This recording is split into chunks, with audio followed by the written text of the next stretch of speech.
Hey, hello everyone. It's XNYC Prepper here, and I'm hanging out on my property. I'm doing a little bit of work out here today, and I've decided to make another unrehearsed, unedited video that I always do,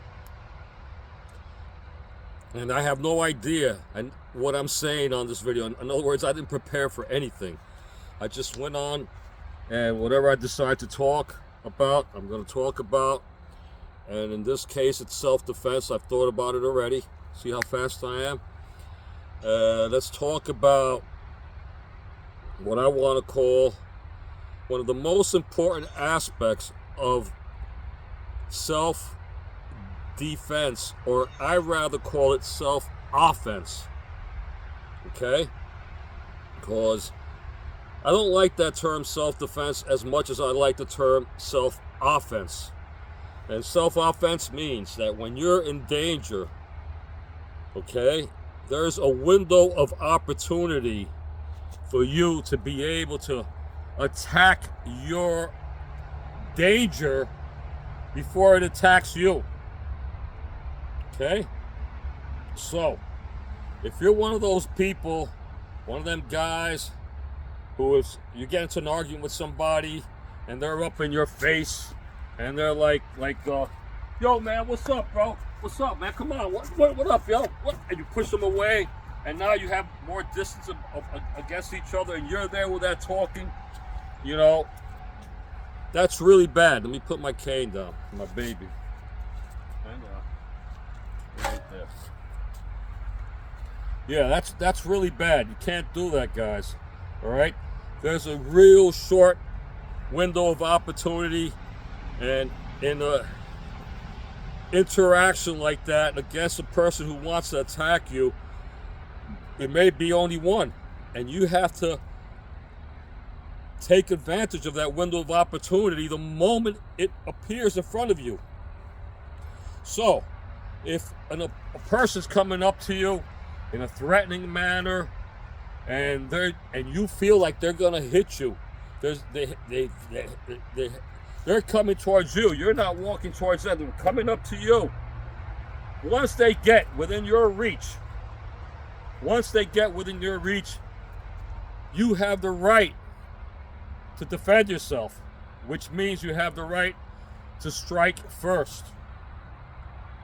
All right? Because there's no telling once that they're inside that reach of yours, what are they going to do?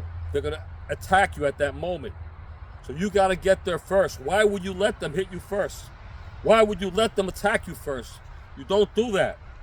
You stop them on the way in, okay? And you stop them hard. You don't want to fight. You want to put that opponent out, especially if you're an older person like myself. This is not a sparring match. You're not in a boxing ring.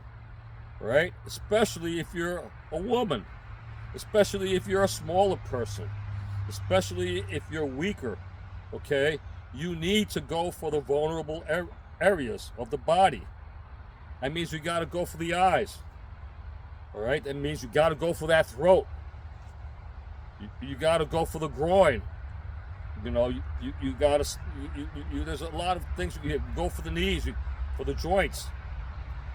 So, the first thing is you got to know when to strike, when to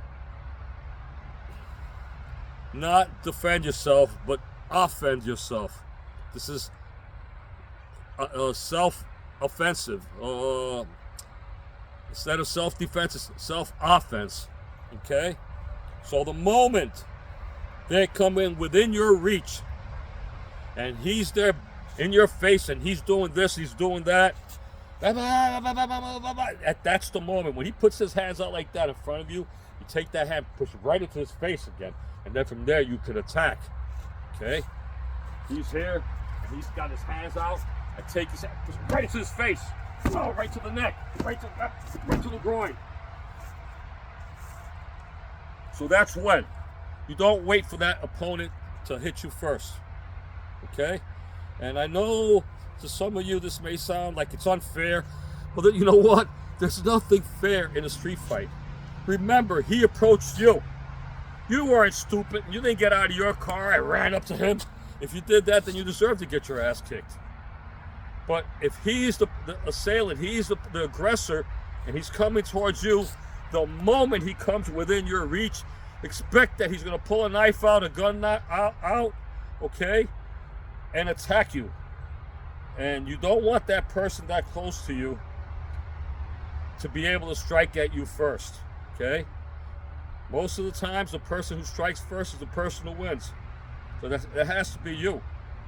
That's a street offense, not defense. You're not defending. No, you coming within my reach, boom, boom, boom, boom. I'm doing my thing. I'm taking you out, okay? And I'm taking you out in your vulnerable areas. I'm going for your eyes. Whoa, whoa, whoa, whoa. Right through the throat. Eyes, throat. Okay? Use your hands open. You don't need a punch like this closed. When you close, a closed fist would be like this. Piston punch is what you want to do. Why? Because when you punch like this in boxing, a lot of times you're going to hit that small knuckle over here, and you're going to break it if you hit somebody, if you actually hit the person. But here, there's less chance. You're really attacking with your two big knuckles. That's where you could throw your straight blast, the piston punches. This is called a piston punch. Boom, straight blast. Boom, boom, boom, boom, boom, boom, boom, boom. And you're not trying to knock out a person. You're trying to stun them. And then comes a knockout after that. All right? But otherwise, throwing punches like this, it's very dangerous. You could break your hand. You could hurt your hand in the process. I'm watching bare knuckle boxing on TV, and they're all messing up their hands. And look at my hands. You see that knuckle right there? Let's see if the camera can catch you. See how big that knuckle is compared to this one here? Right here. I used to break bricks back in the 70s, boards, and all that kind of crazy stuff. Now I got arthritis in my hands. So it's smarter to punch with your palm, you know, the ridge hand. If you hit the old karate chop, yeah, that's right. It's one of the most deadliest weapons that you can have, you can utilize to take out an opponent. If you hit him in the neck, oh, sorry, I tripped over my pole that I got there. If you hit him in the neck, you're going to take him out. You hit him in the side of the neck, you're going to take him out. If you hit him in the front of the neck, you're taking him out. Okay, with that karate chop. If you use that karate chop or a hammer fist, preferably, probably a hammer fist in this point, on the collarbone, you're going to break that collarbone. When you're using your arm, you're not only using your fist, you're also using this. There's a lot of times that opponent, as you're throwing that punch, he's coming right in at you. So you're not going to always hit it with your hand all the time. So you will mistakenly hit him here, but this is a deadly weapon, the forearm. So it's the same thing. He's going to do a back fist. Let's say you're going to do a back fist to somebody here. You can go with a forearm. You see how? Right on there, right to the side of the neck. The finger jabs are really important. Deception is one of the most important things you can do. You have to become an actor. If you're an older person, yeah, make believe, you know, say, and by the way, you know, if they're asking you for money, give them the money. Doesn't matter. Give them the money and see if you can get away. After you gave them the money, if you see that they're still coming after you, you know, be real deceptive before you attack. You know, like, okay, I'm sorry. I gave you all my money. I'm an old person. Please don't hurt me. Please don't.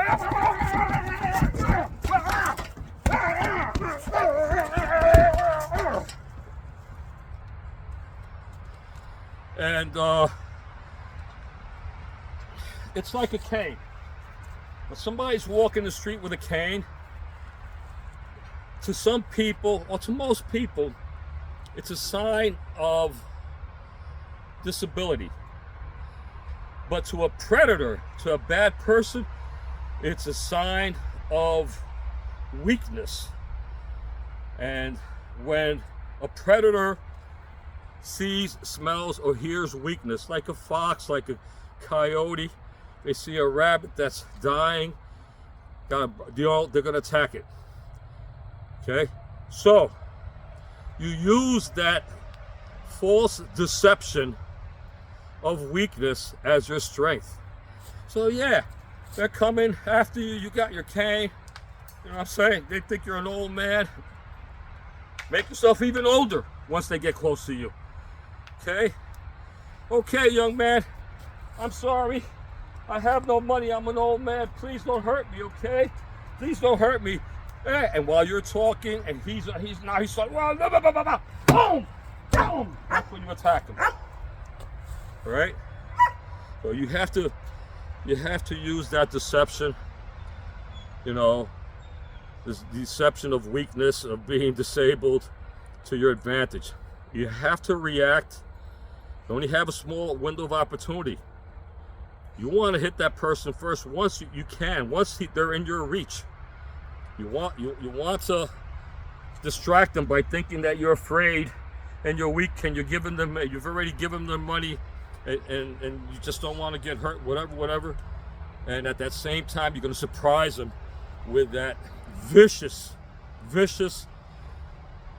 counterattack, vicious weapons that you're going to do to take that person out. Such as you're going to go for the rise, you're going to go for the groin, you're going to go for the kneecap. If you got a cane, and you're lucky you got a cane, then you're really going to put them out really quick. But if you don't have a cane, you guys need to practice. You know, a lot of people don't have two people to practice with, so you get yourself a bag like I do, and you practice moves. Sometimes I don't even think about what I'm doing.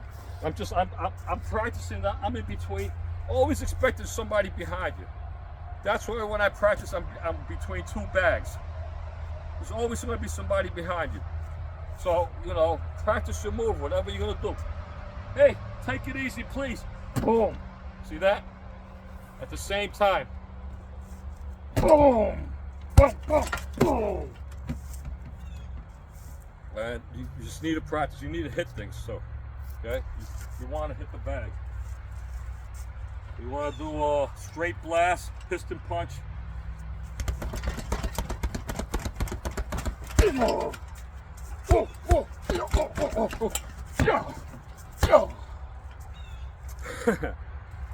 Alright, that was another move.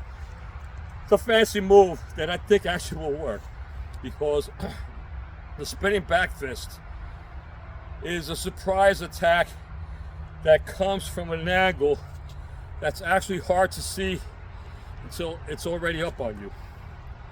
And it's very, very fast and very powerful. So, you know, unless you practice it, I don't recommend it, but if you do practice it, it's a great move. Here, I got two guys here. Okay, so you got somebody behind you. You want to step away so you can see them both. Attack. Okay, once you attack here, then I'm going to do two spinning back fists. Two back fists, back fists. Let me try that again. That's pretty fun. It got closer now, this fucking bag. Excuse my French. Oh, I'm sorry, guys. YouTube. Apologize that. Really close. I don't think I can do it here.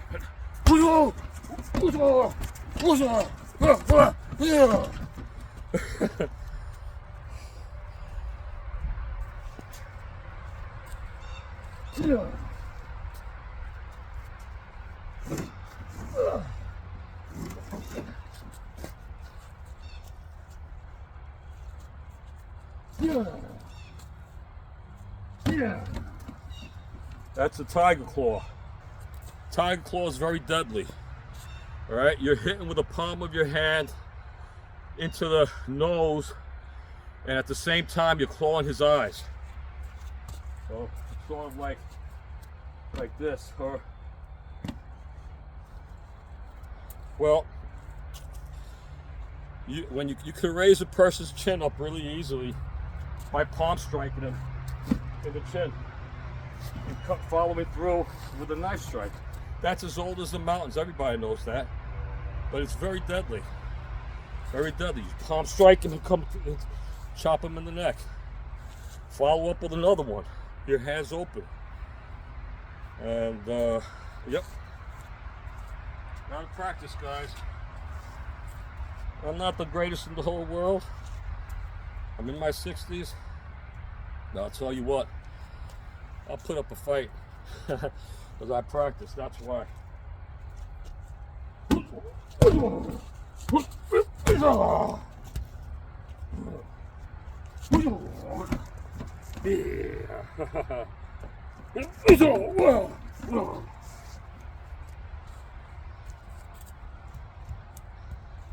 Yeah, so this is a great move here. You attack the groin and then you break the collarbone.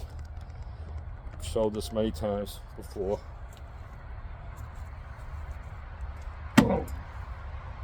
Right for the groin. Preferably use two hands. All right, when you do that. Even if the person's far away, you got nobody behind you, you know that for a fact or whatever. But a lot of times, they show you to sneak your hand down and come up right for the groin. Yeah, you could do that, but it's stronger if you do it like this. Yeah, you got a stronger. And besides that, anytime you have two hands on your stick, on your cane, less chance they're going to take it away from you. Well, yeah. All right, two-handed. Attack the groin, boom. You can step to the side and attack the groin, boom. Okay?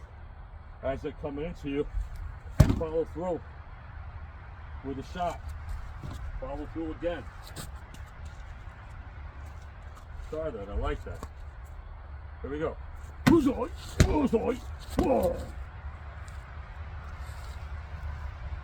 And again, guys, you can't freeze up. If somebody's attacking you, they come in. If they're verbally threatening or visually threatening to you, and they come in within your distance, they're going to attack you then. So you got to get them as they're coming in. Once they reach that distance, you have to attack them. Okay? It's self-offense, not self-defense. Forget self-defense. There's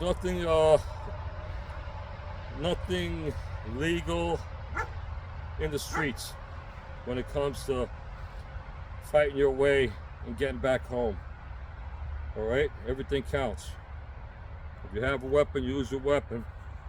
If you don't have a weapon, then make sure you attack them first, and you know what you're doing. You're attacking them in the eyes, okay? Then you're going for the groin. Then you're going for the throat, and you're taking them out. Another great attack is to break the ankles. And it's not that hard to break somebody's ankle. If you step in, like, let me see, I'll go back a little bit. You step into into his ankle like that, okay? As they're coming in, bang, step in and strike. You do both at the same time. You strike low, strike high. Bang, bang. And go for that ankle. If the person falls on the ground, attack them, stop on that ankle. Because once the ankle's going to break really easily. And I had an ankle break, so I know about it. And once you break that ankle, he's not standing up. That's it. Fight's over. So you got to get downright dirty to save yourself in the streets. And you need to be ready for whatever comes your way. Stay ready for whatever. Always. Right. How do you avoid the fear? And how do you avoid not freezing up? Only by practice. Okay? You got to keep on doing what I'm doing. I know you guys, some people might think I look foolish doing this. I'll tell you what, I'm not. Because when the real deal happens, I'm not afraid to react right away. I have been my entire life. I was born and raised in the streets of New York City. Okay? I've survived the Bronx, Brooklyn, Queens, and all of that in Manhattan. all right, in the worst of the neighborhoods. I've defended myself against 3 opponents twice and put all 3 in the hospital, all right? I'm not trying to say I'm a real badass and this and that, but if I have to defend myself, I will. And even at this stage of my life, it's not going to be a problem because I practice. So the most important thing, 2 things is, all right, you have to overcome the fear of doing this. So how do you overcome the fear? By practice. Because you know you're good. You know you're getting good with this. And you know when somebody comes within your reach, you're able to attack them before they attack you. Or even while they attack you. All right? Don't be the attackee. No, be the attackee. Don't be the person. Well, I got it all mixed up. You know what I mean. Don't be the person in defense. You have to be offensive. That's why we call this offense. Instead of self-defense, it's self-offense. My brain is shot. So yeah. So once you practice, you know you're getting good. You're not going to be afraid. You're going to react. And then when you react, when do you hit a person? The moment they're within your reach. Okay. How do you hit a person? Okay, with all of your intensity to the worst parts of their body. That means their eyes, their ears, their neck, okay, the solar plexus, the groin, the kneecap, the ankle, the fingers, okay? That's what you gotta do. Women, you ladies have nails. Your nails are deadly, all right? Practice a palm heel and strike to the eyes, like you're going for the chin. And at the same time, you're scratching them right in the eyes. And then mark them, so the police can find them. That's really easy. You ladies, you have to be like a tigress, okay? And you have to surprise your opponent. So when they're coming towards you, you know they're coming to you. Say, oh, please, please. Oh, don't hurt me. I won't do anything. I'll give you anything I want. Whatever it is. So when they come within that reach, you attack ferociously. Okay? You attack their eyes. You attack the, like I said, throat, the groin, the ankle. Okay? And that's how you gotta fight. Because if you don't do that, if you freeze up and you let them attack you first, you're out of it. You'll probably, if it's a stranger, they might kill you. All right? So you need to attack first. You need not to be scared. You need to attack the vulnerable areas, absolutely, to put that person out totally. Okay? And you need to practice. Get yourself a bag. I know a lot of people say, hey, I got no room for that bag. If you live in an apartment, you got room for it. Even a small bag, you got room. You can get creative, but you really need to have a target to hit. And it's especially good if you got 2 people or more where you can practice with human beings. I don't have that right now. I will be going into a couple of schools soon to participate so I can practice with others. But for now, I got Bob, and he takes all my shit. Right, Bob? Going shots. Collarbone. Finish him off. All right, I had enough of this. XNYC Pepper over and out. Have a great day. Please subscribe, hit that like button, and look forward to my October 2nd. I'm going to do a video on subway self-defense, and I'm going to be riding the subway in New York City October 2nd. Thank you very much. Have a great day.